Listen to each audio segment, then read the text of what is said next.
महाभारत का युद्ध समाप्त हो चुका था। कुरुक्षेत्र की धरती वीरों के रक्त से लाल हो चुकी थी। अधर्म पर धर्म की विजय हुई थी। धर्मराज युधिष्ठिर ने हस्तिनापुर की गद्दी संभाली थी। लेकिन समय की चक्रगति कभी नहीं रुकती। जब हर सांस एक होड़ होती है, तब जीवन का अंत ही उसका अंतिम समाधान होता है। पांडवों की अंतिम यात्रा, जिसे महाप्रस्थान कहा जाता है, केवल एक भौतिक यात्रा नहीं थी। यह आत्मा की परीक्षा थी। धर्म, त्याग, पश्चाताप और मोक्ष की ओर बढ़ता यह मार्ग हर जीव के अंतिम प्रश्नों का उत्तर है। पांडवों ने महाभारत में जीत पाई, पर उनका मन शांति से वंचित था। सैकड़ों भाई, गुरु, मित्र और कुल के लोग इस युद्ध में मारे गए थे। अर्जुन को कर्ण की मृत्यु का दुख साल रहा था। युधिष्ठिर को द्रौपदी के अपमान और अभिमन्यु की मृत्यु का बोझ चैन नहीं लेने दे रहा था। राज्य चल रहा था, पर मन रिक्त था। कृष्ण भी द्वारका लौट गए थे। समय बीता और एक दिन समाचार आया कि द्वारका समुद्र में समा गई है। श्री कृष्ण का निधन हो चुका है। यह समाचार पांडवों के हृदय में जैसे वज्र बनकर गिरा। धर्मराज युधिष्ठिर ने सबको बुलाया और कहा, अब हमारा राज्य छोड़ने का समय आ गया है। हमने जो भी कर्म किए उन्हें अब छोड़कर मोक्ष की ओर बढ़ना ही धर्म है। भीम, अर्जुन, नकुल, सहदेव और द्रौपदी भी सहमत हो गए। सबने राजपाट त्याग दिया। राजा परीक्षित को हस्तिनापुर का उत्तराधिकारी बनाकर उन्होंने वन की ओर प्रस्थान किया। पांडवों ने साधुओं के वेश में पैदल ही हिमालय की ओर प्रस्थान किया। उनके साथ एक कुत्ता चल रहा था। यह साधारण कुत्ता नहीं था, यह स्वयं धर्मराज यम का रूप था, जो युधिष्ठिर की परीक्षा लेने आया था। यह यात्रा केवल शरीर की नहीं, आत्मा की यात्रा थी, मोह से मुक्ति की। हिमालय की ऊंचाइयों पर चढ़ते हुए द्रौपदी सबसे पहले गिर पड़ी।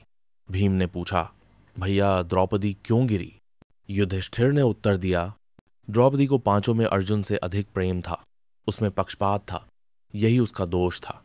वे रुके नहीं, आगे बढ़ते गए, एक के बाद एक परीक्षा। कुछ आगे चलने पर सहदेव गिर पड़े। भीम ने फिर पूछा, भैया सहदेव क्यों गिरा? युधिष्ठिर ने कहा, सहदेव को अपने ज्ञान पर अभिमान था, यही कारण था कि वह गिर पड़ा। वे चलते रहे। श्वान अब भी साथ था। थोड़ा और आगे बढ़े तो नकुल भी गिर गए। भीम व्याकुल होकर बोले, भैया नकुल क्यों गिरा? युधिष्ठिर बोले, नकुल को अपनी सुंदरता पर गर्व था। वह अपने सौंदर्य को सबसे श्रेष्ठ मानता था, यही उसका पतन का कारण बना। आगे बढ़ते हुए अर्जुन भी गिर पड़े। भीम ने फिर पूछा, भैया अर्जुन क्यों गिरा? युधिष्ठिर बोले, अर्जुन को अपनी वीरता और धनुर्विद्या पर घमंड था। उसने प्रतिज्ञा की थी कि वह एक ही दिन में शत्रुओं को नष्ट कर देगा, पर वह नहीं कर सका। उसका अहंकार ही उसका पतन बना। अब केवल युधिष्ठिर और वह कुत्ता शेष बचे थे। तभी भीम भी गिर पड़े। उन्होंने पुकारा, भैया क्या मैंने कोई पाप किया? युधिष्ठिर ने कहा, भीम तुम सबसे बलशाली थे, पर तुम्हें अपने बल पर गर्व हो गया था और तुम भोजन को लेकर अतिशय आसक्त थे। यही कारण है कि तुम भी इस यात्रा को पूर्ण नहीं कर सके। भीम ने अंतिम बार युधिष्ठिर की ओर देखा और प्राण त्याग दिए। अब केवल युधिष्ठिर और वह कुत्ता शेष थे। वे हिमालय की सर्वोच्च चोटी की ओर बढ़ते गए। तभी एक रथ स्वर्ग से उतरा। इंद्र स्वयं आए और बोले, हे धर्मराज, आप स्वर्ग जाने योग्य हैं। आइए रथ पर सवार हो जाइए। युधिष्ठिर बोले, मैं इस कुत्ते को साथ लिए बिना स्वर्ग नहीं जाऊंगा। यह मेरी यात्रा का साथी है। इंद्र ने कहा, यह कुत्ता स्वर्ग योग्य नहीं है।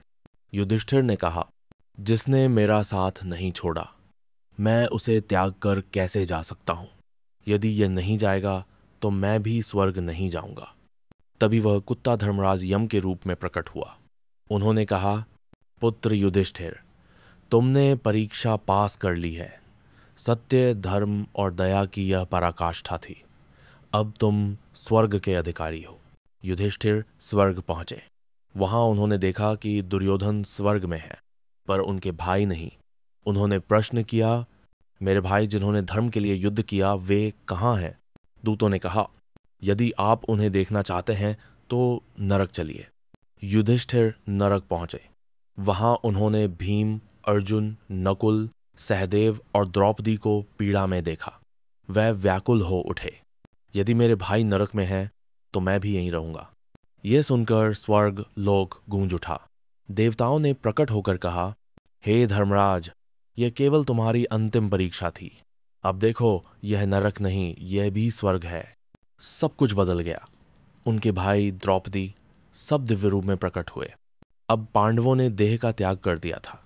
उनका शरीर नहीं, केवल आत्मा बची थी, परमात्मा से मिलने को तत्पर। धर्म, प्रेम, त्याग और क्षमा की यह यात्रा अब समाप्त थी।